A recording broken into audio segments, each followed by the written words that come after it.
You come now to the resting place of the most famous person ever to come out of South Amboy. A bold statement, but I'm going to try to back that up. Governor Harold Hoffman was governor from 1935 to 1938. He was the state's 41st governor and one of 55 that we have had in our history. Anybody know how many municipalities there are in New Jersey? How many towns, boroughs? Anybody want to guess? I just thought there's 21 counties. That's all I know. Good. Now multiply that times. Think over 500 something? Correct. Yeah, you're up there. So the actual number is 565 at this moment. And South Amboy sent one of their own to be governor. So I think that's a pretty proud distinction. That's pretty good. So that's where I come off saying he's famous. He's somewhat of a wonderkin. He's has a meteoric rise, but there is a fall.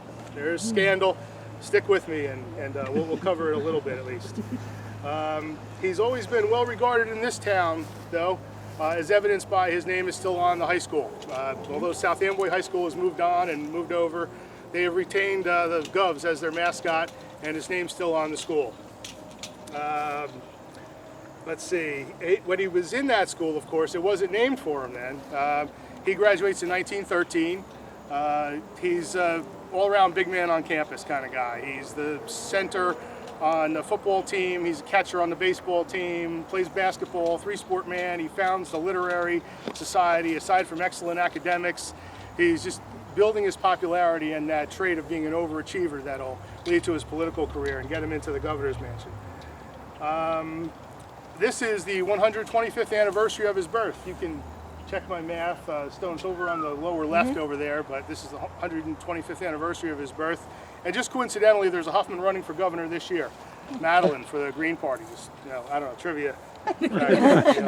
Interesting. No relation as far as I know. So he's famous. I think we've established, and we've got something special for you if you stick with me for a little bit. After school, after his high school, he goes to war. He's enlists in the Army and rises pretty quickly to the rank of captain. By the time he gets out of there, he serves in the Meuse-Argonne battle, World War I. He's, as I said, a captain when he gets out. And he returns to service. Actually, I'm going a little out of sequence now, but he returns to the Army for World War II, but stateside. He's in charge of the port of embarkation in New York City, sending supplies that the troops needed. So that's, from this picture. I believe that's maybe a veterans parade, a Memorial Day, Joyce. So anyway, he has a distinguished military. He finishes as a colonel. You can check his stone if you want to go up there and visit the stone. The footstone is military stone, and lists him as a rank as colonel. So again, success there. Comes back home from World War I as a war hero and starts a business career. He's an executive with South Amboy Trust Company, and that'll later lead him to some of his trouble. But he becomes city treasurer. He's a mayor at 29. He goes to Congress, representative at 31. He's governor at 38, and he dies at age 58. So a meteoric rise, and where was I now? So he's governor,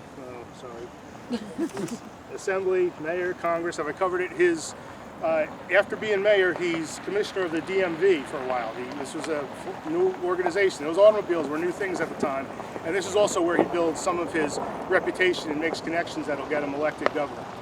So he runs in 34 and wins, but he gets himself into some trouble with his own party fairly soon. He gets entangled in the Lindbergh baby murder, kidnapping, and he might have been onto something there because there's been a lot of books written about this. Maybe you've seen some of them where you can research it. Hoffman, Bruno Richard Hoffman, who was ultimately executed for it, probably didn't act alone at least, so he might have been onto something there. He also initiates the state's first sales tax, very unpopular among both parties. He's a Republican. I'm not sure sorry, I think I skipped that. Fairly rare for this town and for the time. So, but he won narrowly in 1934 by 12,000 votes out of 1.2 million cast. He had something like 0.9% margin of victory. There was even some talk for a time that he might have run for president, as evidenced by this picture. That's from the East Brunswick Museum archives. I'm going to come back to that. But he goes to the 1936 Republican Convention in Cleveland. And come on in closer, folks, if you can't see. And he's some talk. He doesn't get it, obviously, but there's a what if for you. As you know, if Hoffman had, even for vice president, this little town had sent a vice presidential candidate, probably very little chance of that year. Think of who's president. Roosevelt is very popular. His New Deal policies are quite popular. So Alf Landon, who was the Republican candidate, was solidly defeated. But you know, who knows? Maybe Hoffman would have done better. All right, what else can I tell you about him? Very popular in this town, as I said. His house was on the corner of, I always get this mixed up, 1st Street and Broadway. Still, I don't think the people who live there now have no knowledge of him. But as I said, he runs afoul of his own party, and he is disinvited to run for re-election. But he tries to make a run again in 1940, and that's where I'm going to pick up with something we've got special for you. Through the modern wonders of modern technology, we're going to hear for the first time ever on one of these tours from the deceased himself. This is from a radio interview when he's trying to return to office. He's going to talk about how he got into politics and in a show of bipartisanship, how he drew votes from even this town. Ladies and gentlemen, for the first time, this recording is something like 80 years old, Harold Hoffman. Then as a reporter, I covered council meetings, political meetings, and sort of developed an interest in government. Later, I decided to enter it as a career. To train our young men for the ministry, for the law, for medicine. Why not for government? Touches the lives and welfare of millions of our people. Very sound thinking, and I think you're absolutely right, Governor. The first office you held was a mayor of your hometown. No, I was city treasurer. Then I was a member of the state legislature, and then mayor. Was that sort of putting the cart before the horse, as it were, working backwards? No, I didn't think so. The job of mayor was unsalaried, but it came to me through just the votes of friends and neighbors who had known me all my life. I often think it was the greatest honor that ever came to me. The people of my hometown have always voted for me, for any office I ever saw. You have always carried South Amboy. Yeah. It's a strongly democratic city, too. You don't know it? Yeah.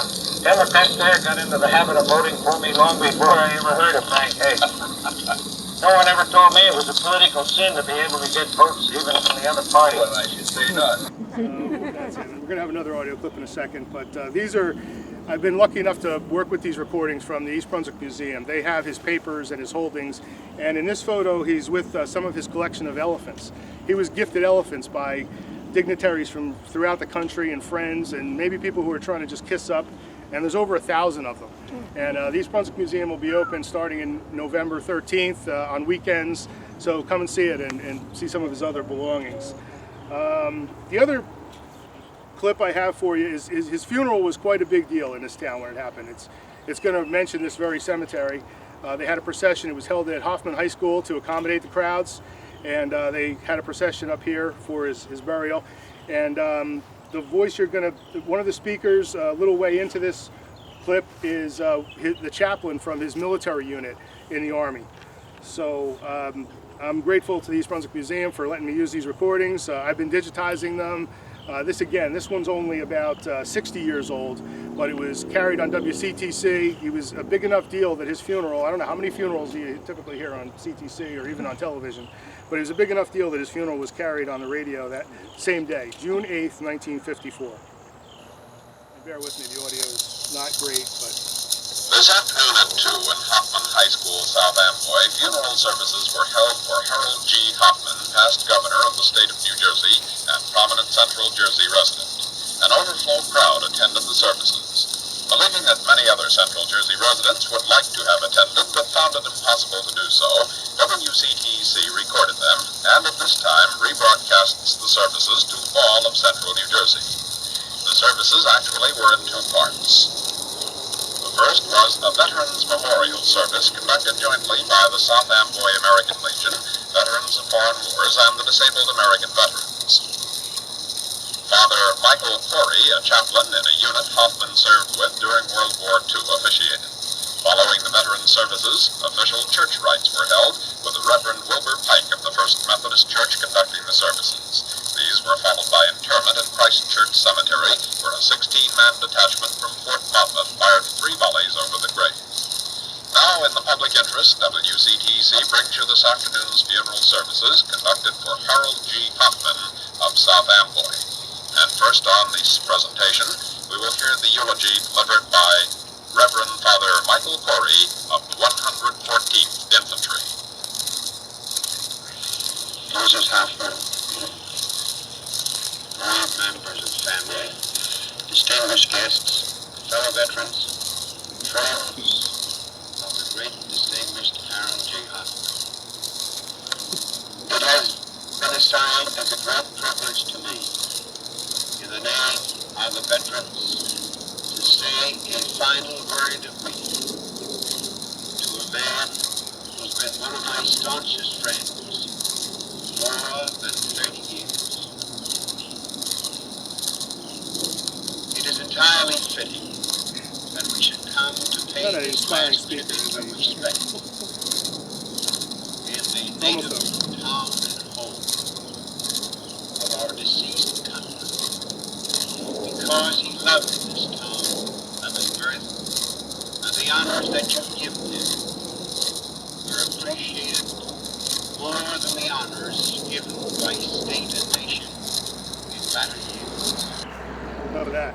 I mentioned there was trouble though. What they don't know at the time is that he's taking money on the side, partly to finance his political campaigns. But at the end, he had written a confession, and it was, I mean, the official investigation was that he came up with like $300,000, which in today's money would be more like 3.1 million.